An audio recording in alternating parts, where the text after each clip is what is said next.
Or he has a puppy dog disposition, yeah, but I don't want a lap dog that weighs 800 pounds. Yeah. Color people in general are kind of Yep. in general.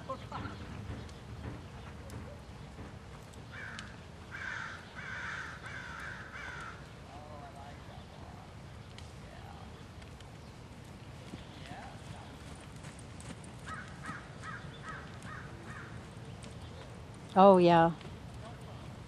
We're posing. I may have a Western saddle on, but I know who I am.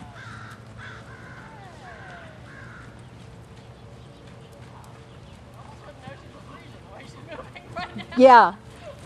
There's a Frisian breeder somewhere right now who's hating. Yes.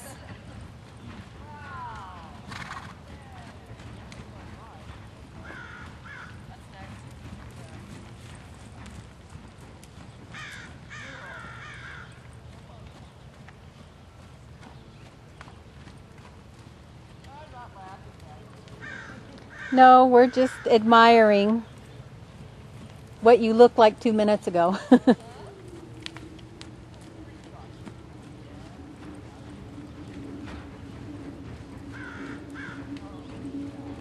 Think happy thoughts. There you go. Nice and easy. Yay, there's our quiet friend. Yes.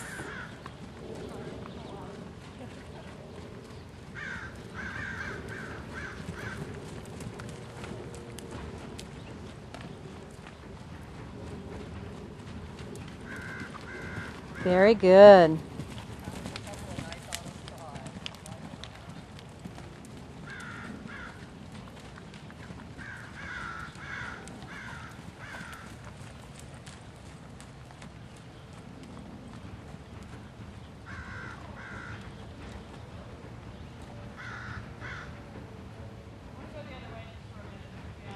Yeah, to check if the strings, yeah.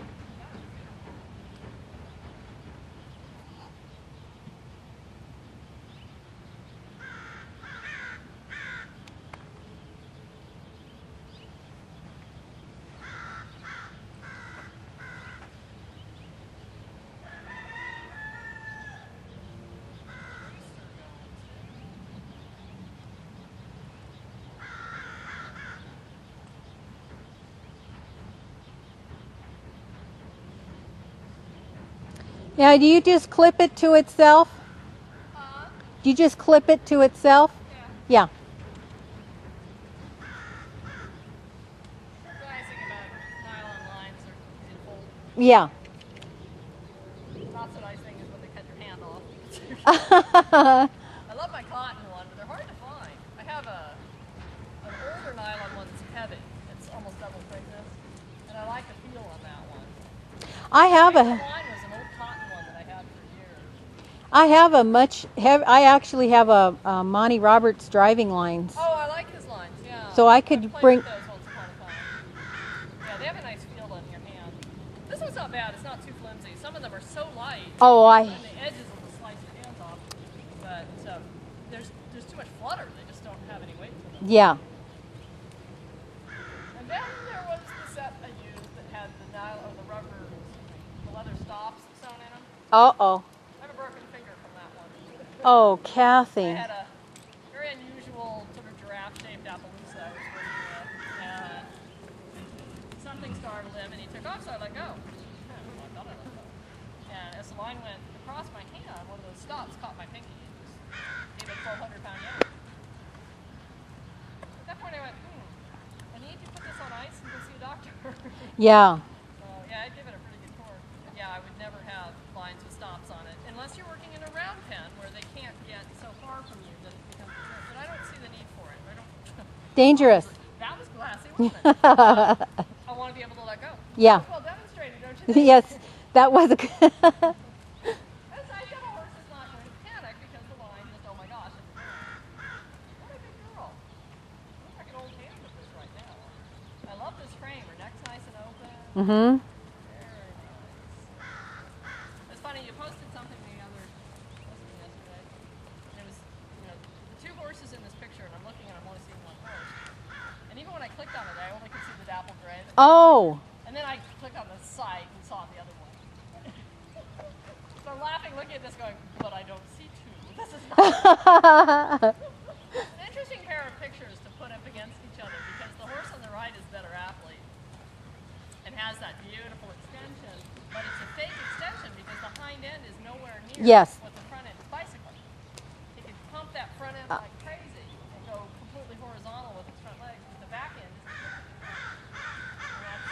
one of those things. It's tricky from a judge's standpoint to always catch that because so much of it, you see it across the diagonal for fleeting moment, unless you're the judge at B or E, and then you get the whole profile all the way across the Okay. No. And yeah, he's overflexed, and not as badly as some of them we've seen as of late. Oh my gosh.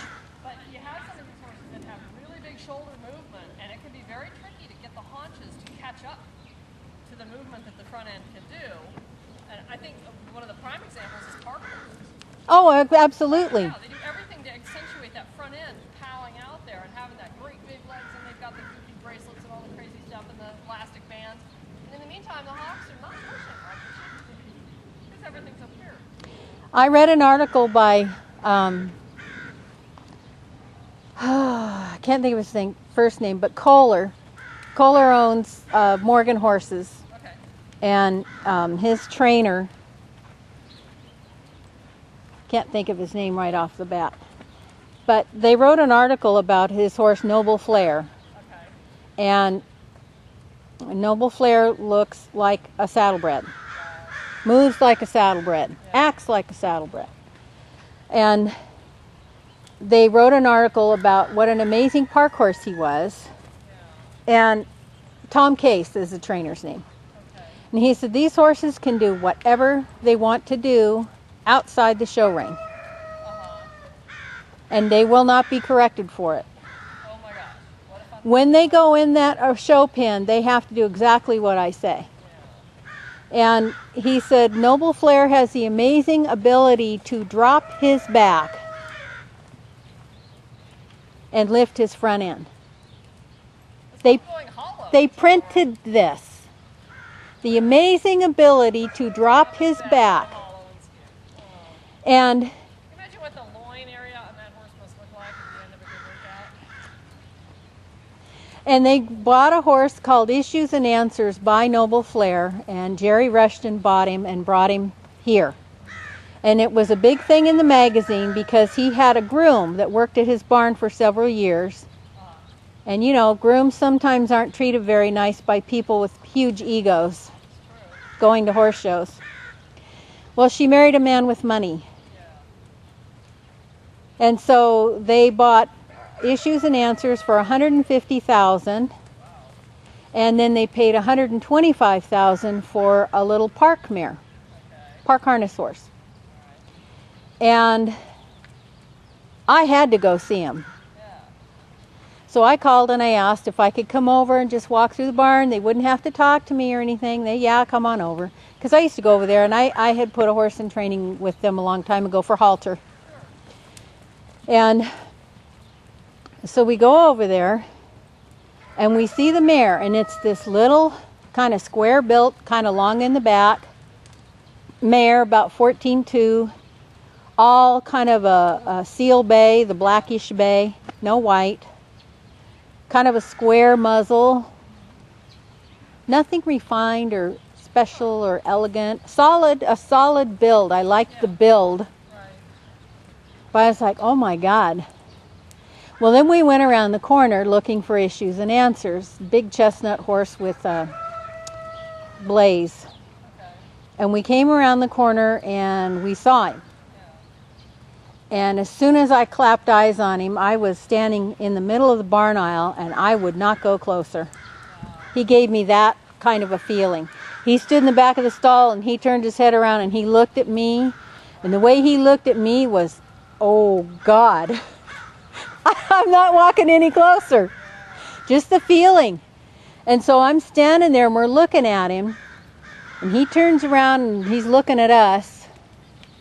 And he's turning his head and looking us up and down. I thought, well, he came over.